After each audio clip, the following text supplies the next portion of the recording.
Hello everyone, good evening. आज का हमारा टॉपिक है scientific management and scientific principles given by F W Taylor means Frederick Winslow Taylor, जो हम कल करना चाह रहे थे लेकिन कल हमारा हो नहीं पाया था पॉसिबल बोर्ड की वजह से। तो आज हम उसको दोबारा कवर करेंगे। तो हम पहले देखते हैं कि साइंटिफिक मैनेजमेंट होता क्या है। जैसे कि हम वर्ड से पता लगा रहे हैं, साइंटिफिक मीन्स साइंस से रिलेटेड मैनेजमेंट करना। साइंटिफिक का मैनेजमेंट का मतलब होता है मैनेजमेंट में साइंस, मैनेजमेंट के हर एलिमेंट में साइंस का यूज़ करना।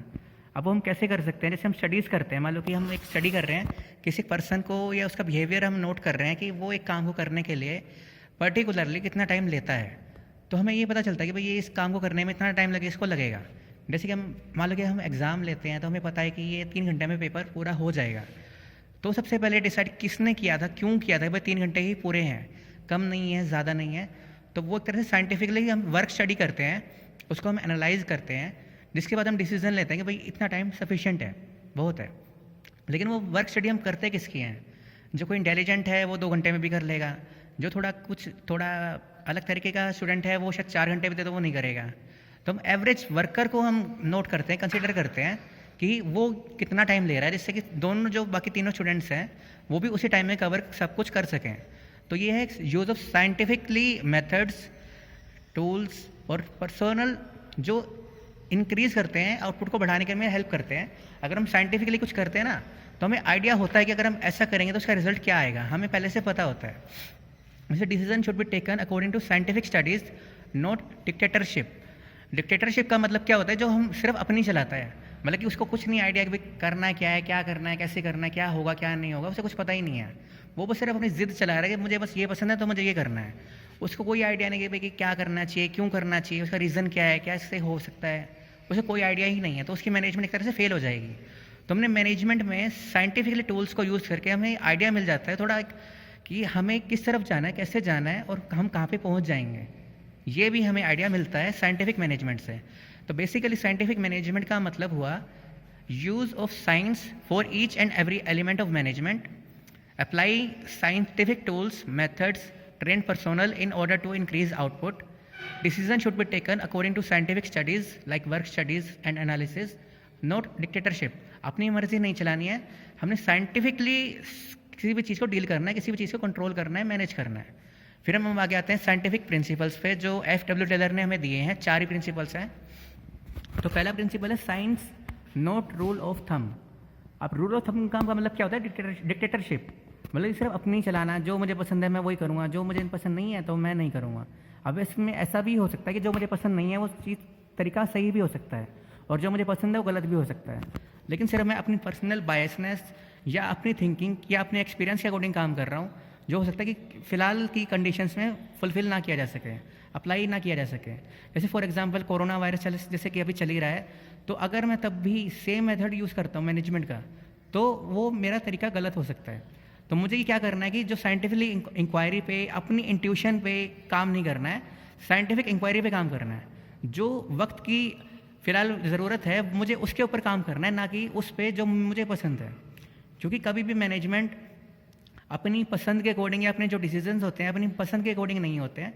डिसीजन हमेशा लेने होते हैं जो फ्यूचर में हमें जो अचीव करना है उसके लिए क्या ज़रूरी है वो हमें डिसीजन लेना है। हो सकता है कि हमें पसंद ना भी हो जाए। तो हमें क्या देखना है कि हमारी जो इंट्यूशन कह रही है, जो हमारी थिंकिंग है, एक्सपीरियंस है, नॉलेज है या इमेजिनेशन है, उस पर हमें डिसीजन नहीं लेने हैं। साइंटिफिकली इंक्वायरी हमने देखनी है कि हमें क्या प्रॉब्लम आ रही है, वो ठीक कैसे हो सकती है। हमने सब कुछ सोचना है एडवांस में कि हमने क्या काम कैसे करना है। ऐसा ना हो कि कल हमें पता चले कि कल बारिश आने वाली है, कुछ भी ना करें हम। बारिश आ गई तब भी कुछ नहीं, खाली खड़े हैं हम। बाढ़ आ गई तब भी कुछ नहीं कर रहे हम। जब 2-3 दिन तक पानी भर चुका है तब हम सोच रहे हैं चलो अब छाता खरीद ही लेते हैं, वो टाइम हो चुका है। तो वो तरीका गलत है। सभी कुछ थिंकिंग होनी चाहिए एडवांस में कि हमें कल क्या करना है, कल क्या होने वाला है, उसके अकॉर्डिंग हमें कल कैसे प्रिपेयर रहना है। तो जैसे इसके काफ़ी सारे एग्जांपल आप ले सकते हो। जैसे अभी 6-7 महीने का भी है कि विंटर्स आ जाएंगे तो हमें उसके लिए कैसे रेडी रहना है। सब कुछ ज़रूरी है थिंकिंग इन एडवांस। अगर आप सोचोगे कल मैं ये करूँगा, हो सकता है कि कल बारिश आ जाए, आप ना कर पाओ, तो वहाँ आपकी डिक्टेटरशिप फेल हो जाएगी। तो क्या हो सकता है कि एफिशिएंसी इंक्रीज़ की जा सकती है through work studies and analysis. हम सब कुछ स्टडी करके एनालाइज करके एफिशिएंसी अपनी इंप्रूव कर सकते हैं। जैसे फॉर एग्जांपल हमारे एग्ज़ाम्स हैं, जैसे आज इंग्लिश का एग्ज़ाम है, 2 दिन के बाद बिजनेस स्टडीज़ का एग्ज़ाम है, 3 दिन के बाद इकोनॉमिक्स का एग्ज़ाम है।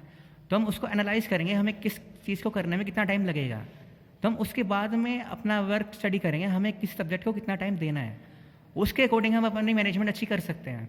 लेकिन अगर मैं आपको बोलूँ कि आपके कल से एग्ज़ाम है और मैं ये ना बताऊँ कि कल आपका कौन सा एग्ज़ाम है, तो आप कुछ समझ में नहीं आएगा कि हम मैनेजमेंट करेंगे ऐसे, टाइम किसको कितना दें, कब दें।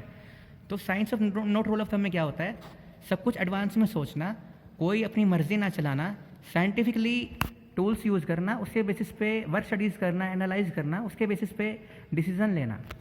फिर नेक्स्ट है हार्मनी नॉट डिस्कॉर्ड। जैसे हार्मनी का मतलब होता है positive and healthy attitude, Discord का मतलब होता है कन्फ्लिक्ट। कन्फ्लिक्ट मीन्स झगड़ा, कोई भी बातों का ना मिलना, कोऑर्डिनेशन ना होना या अपनी मर्जी चलाना, तो ये होता है ये डिस्कॉर्ड। हर ऑर्गेनाइजेशन में दो तरह के ग्रुप्स होते हैं, workers group and management group. जैसे कि एम्प्लॉयज़ या एम्प्लॉयर, मीन यहाँ अगर हम हिंदी में बात करें तो काम करने वाले और काम करवाने वाले। तो मैनेजमेंट को क्या चाहिए कि उनकी जो आउटपुट है, जो उनकी सेल्स है, जो प्रॉफिट है, वो मैक्सिमम से मैक्सिमम हो सके। मैनेजमेंट हर जगह यही चाहती है। अब वर्कर्स को क्या चाहिए कि मैक्सिमम उनकी अर्निंग हो, उनको जो काम कर रहे हैं उसके अगेंस्ट उनके रिटर्न में उसे सबसे ज़्यादा अर्निंग मिले। तो दोनों को काम का क्या करना है, दोनों को एक तरह से मिलके काम करना है, दोनों को एक दूसरे के अगेंस्ट में रह के नहीं, दोनों के ऊपर पॉलिटिक्स से नहीं, मिलके काम करेंगे तो ज़्यादा भी काम होगा और अच्छे से भी काम हो सकता है। जैसे फॉर एग्जांपल मैं एक एग्जांपल लेता हूँ, मैनेजमेंट क्या कर रही है, वर्कर्स के ऊपर ज़्यादा बर्डन डाल रही है कि भाई आपको इतना काम करना है, 2 शिफ्ट्स में काम करना है, 3 शिफ्ट्स में काम करना है, हमें नहीं पता कैसे करना है लेकिन आपको करना है, जो करना है आपको करना है। तो उस केस में वर्कर्स पे थोड़ा बर्डन ज़्यादा आ जाएगा। फिर वर्कर्स क्या करते हैं, वो स्ट्राइक पे चले जाएंगे, भाई नारे लगाएंगे कि हमारी मांगें पूरी करो, हमारी मांगें पूरी करो, हमारी सैलरी बढ़ाओ, हम इतना काम नहीं करेंगे। तो उससे क्या होगा, दोनों के बीच में कन्फ्लिक्ट आ जाएगा, झगड़ा हो जाएगा दोनों के बीच में कि ये काम कैसे होगा, पॉसिबल नहीं हो पाएगा। तो दोनों के लिए ईजी वे, पॉसिबल वे यही है कि दोनों एक तरह से मिलके रहें, एक ऑर्गेनाइजेशन में रहना है, लंबे टाइम तक रहना है, तो मिलके काम करें जिससे वो लंबे टाइम तक अच्छी रिलेशनशिप उनकी बन सके। फिर इसमें एक पॉइंट आता है मेंटल रिवॉल्यूशन का। मेंटल रिवॉल्यूशन क्या होता है कि दोनों ग्रुप्स के बीच में पॉजिटिव रिलेशनशिप होना, जिससे दोनों ही, जैसे कि हम सभी को पता ही है कि दोनों एक दूसरे पे डिपेंडेंट हैं, इंटरडिपेंडेंट तो नहीं है। अब वर्कर्स जो है मैनेजमेंट पे डिपेंडेंट है, मैनेजमेंट जो है वर्कर्स पे डिपेंडेंट है, दोनों को एक दूसरे से कुछ ना कुछ चाहिए। तो दोनों के लिए सबसे ज़्यादा ज़रूरी है कि कोई भी झगड़ा छोड़ के मिलके काम करें, मिलके सब कुछ करें, डिसीजंस लें, कंसल्टेशन करें, सजेशंस दें, कंप्लेंट्स दें, उसके बाद ही कोई डिसीजन लिया जाए। तो ये था हमारा second principle, harmony not discord. फिर हम आते हैं नेक्स्ट प्रिंसिपल पे, कोऑपरेशन नॉट इंडिविजुअलिज्म। अब कोऑपरेशन का मतलब क्या होता है, एक तरह से ये जो प्रिंसिपल है ये एक एक्सटेंशन है second principle harmony not discord का, मैंने इसमें मेंशन भी किया हुआ है। तो अगर कोई कई बार क्वेश्चन आ जाता है कि what is which principle is the extension of harmony not Discord, तो इसका आंसर है कोऑपरेशन नॉट इंडिविजुअलिज्म। इसका मतलब क्या होता है, कोऑपरेशन का मतलब होता है कि सेल्फुली हेल्प करना किसी की, जो फिलहाल अभी किसी को हेल्प चाहिए। वो मेनली इनफॉर्मली होता है या ऑफिशियली नहीं कोई बोलता है कि आप उसे कोऑपरेट करो या ऐसा कुछ करो। जैसे फॉर एग्जांपल कि मतलब जैसे हम कॉमर्स में हैं, जैसे दिव्या मैम अगर किसी दिन नहीं आते हैं तो उनका कोई टॉपिक है मैं करा दूँ, उनकी क्लास मैं ले लूँ, तो मैं उनको कोऑपरेट कर रहा हूँ।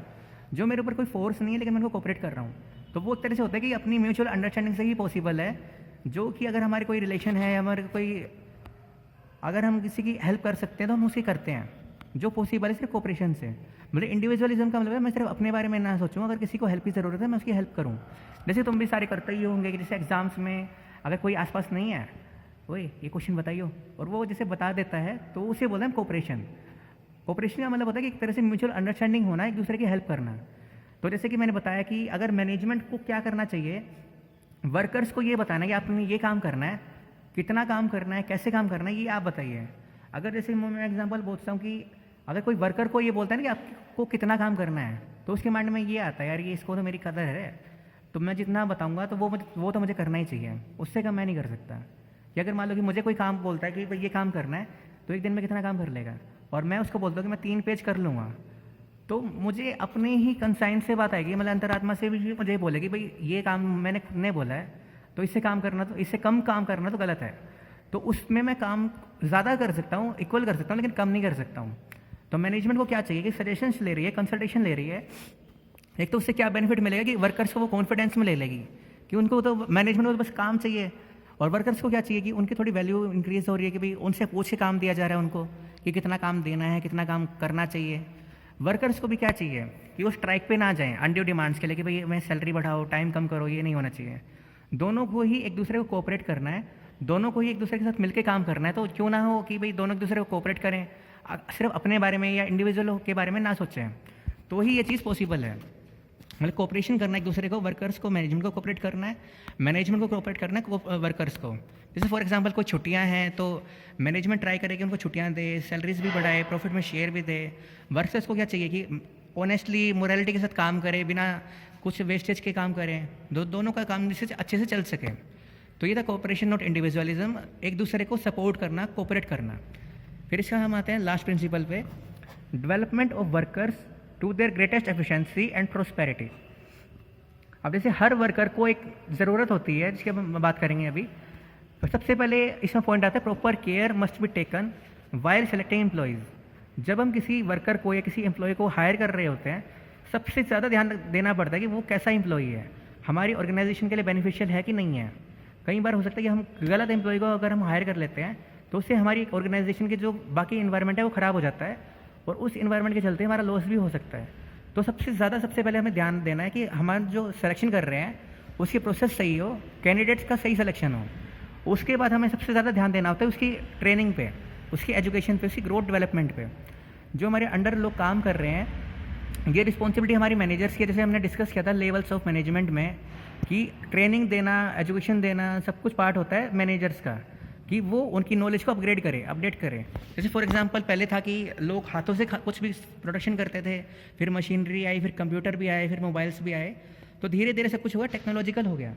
तो ज़रूरी है कि हमारे जो एम्प्लॉयज़ हैं, वर्कर्स हैं, उनको नॉलेज हो मशीन का यूज़ करना कैसे करते हैं। जैसे फिलहाल अभी 2-3 साल पहले GST आया था, डीमोनेटाइजेशन हुआ था, कुछ नई पॉलिसीज़ आती रहती हैं, कुछ स्कीम्स आती रहती हैं, तो उसके अकॉर्डिंग उनको अपडेट करना, जिससे कि जिसके अकॉर्डिंग वो काम कर सकें। ऐसा ना हो कि उन्हें कुछ नई नॉलेज ना हो, वो नए तरीके से काम ना कर सकें। टेक्नोलॉजी की तरह से मेनली जो पर्पस होता है वो ये होता है काम को आसान करना, टाइम को सेव करना। अगर हम को नॉलेज अच्छी होगी तो हम क्या कर सकते हैं, हमारी एफिशिएंसी इंप्रूव हो जाएगी। फॉर एग्जांपल जैसे मान लो कि मुझे कहीं जाना है, बैंक जाना है, लेकिन मुझे कार चलानी नहीं या बाइक चलानी नहीं आती है, तो मुझे टाइम लग जाएगा वहाँ तक पहुँचने में। अगर मान लो कि मुझे कार चलानी आती है, बाइक चलानी आती है, मैं 15 मिनट में वहाँ पहुँच जाऊँगा या 10 मिनट में वहाँ पर पहुँच जाऊँगा, टाइम लगेगा ही नहीं मुझे। तो इसके लिए ज़रूरी है कि मेरी जो मेंटल स्किल्स हैं उनको अपग्रेड करना, जो मेरी नॉलेज है, ट्रेनिंग है, मुझे प्रोवाइड करना, उससे दोनों को बेनिफिट मिलता है। वर्कर की पर्सनल ऑब्जेक्टिव पूरा होता है कि उसकी ग्रोथ हो रही है, डेवलपमेंट हो रही है, एफिशिएंसी बढ़ रही है। फॉर एग्जांपल अगर वर्कर की एफिशिएंसी बढ़ रही है तो मैनेजमेंट की भी एफिशिएंसी बढ़ती है, क्योंकि वर्कर अच्छा काम करेगा तो मैनेजमेंट को अच्छा प्रॉफिट होगा। तो ये थे आज के 4 प्रिंसिपल्स। एक बार दोबारा हम देख लेते हैं इसको। साइंटिफिक मैनेजमेंट का मतलब होता है use of science for each and every element of the management. फिर हम साइंटिफिकली मेथड यूज़ करते हैं, स्टडीज़ यूज़ करते हैं, टूल्स यूज़ करते हैं मैनेजमेंट में, जिससे कि हमारा जो आउटपुट है वो मैक्सिमम हो सके। अब ये स्टडीज़ कौन सी होती हैं, टूल्स, टेक्निक्स जो है, हम इसके बारे में हम कल बात करेंगे, तो कन्फ्यूज़ होने की ज़रूरत नहीं है कि ये टूल्स कौन से हैं, मेथड्स कौन से हैं, ये हमारे कल आएंगे। जो हम टेक्निक्स के बारे में हम कल बात करेंगे, तो टेंशन लेने की ज़रूरत नहीं है। फिर हम आते हैं प्रिंसिपल्स पे। Science not rule of thumb. जो भी मैनेजमेंट में यूज़ करते हैं साइंस यूज़ करते हैं, रूल ऑफ थंब यूज़ नहीं करते हैं। मतलब अपनी पर्सनल बायसनेस से अलग होकर हम डिसीजन लेते हैं। साइंटिफिकली जो रूल्स हैं, जो डिसीजन लिए गए हैं, जो मैनेजमेंट होती है, उसके बेसिस पे हम डिसीजन लेते हैं। भाई काम को करने के लिए कितना टाइम चाहिए, एक काम को करने के बाद किसी भी पर्सन को कितना रेस्ट चाहिए, कितने टाइम के बाद रेस्ट चाहिए। जैसे हम फटीग स्टडी में देखते हैं कि इतना काम करने के बाद में, इतने घंटे के बाद में आपको रेस्ट देना है। जैसे स्कूल में क्या है, 4 पीरियड के बाद आपको रेस्ट मिलता है, रिसेस मिलती है। रिसेस कितने टाइम के बाद मिलेगी, रिसेस का टाइम ड्यूरेशन कितना रहेगा, वो हम इसमें वर्क स्टडीज़ में डिसाइड करते हैं। फिर है हार्मनी नॉट डिस्कॉर्ड। मतलब झगड़ा नहीं होना चाहिए, दोनों के बीच में पॉजिटिव रिलेशनशिप होनी चाहिए। वर्कर्स और मैनेजमेंट के बीच में दोनों को ही एक दूसरे के ऊपर बर्डन नहीं डालना है। Mental revolution means positive relationship between both of them, workers and management. फिर आता है हमारा कोऑपरेशन नॉट इंडिविजुअलिज्म। दोनों ही ग्रुप्स को एक दूसरे को कोऑपरेट करना है, सपोर्ट करना है, किसी को अपने बारे में, अकेले के बारे में नहीं सोचना है। मैनेजमेंट को दूसरे से सजेशंस लेने हैं, कंसल्टेशन करना है कि भाई आपको ये काम दिया जा रहा है, आप इसको कैसे करना चाहोगे, कितना करना चाहोगे। उसके बाद ही डिसीजन लेंगे भाई आपको इतना काम करना है, जिससे कि वो कॉन्फिडेंस में ले लेंगे भाई आपको इतना ही काम करना है, तो बहुत कम है, ज़्यादा है, जो भी है। वर्कर्स को भी स्ट्राइक पे नहीं जाना चाहिए अपनी अनड्यू डिमांड्स के लिए। फिर लास्ट है प्रॉपर केयर करना जब सिलेक्शन कर रहे हैं, उसके बाद उनको ट्रेनिंग देना, एजुकेशन देना, उनकी नॉलेज को अपग्रेड करने के लिए। फिर है उनकी एफिशिएंसी इंप्रूव करना, जिससे कि as a management, as a organization पूरी ही एफिशिएंसी इंप्रूव हो सके, जिससे मैक्सिमम प्रॉफिट हो सके। तो ये था हमारा टॉपिक। Thank you.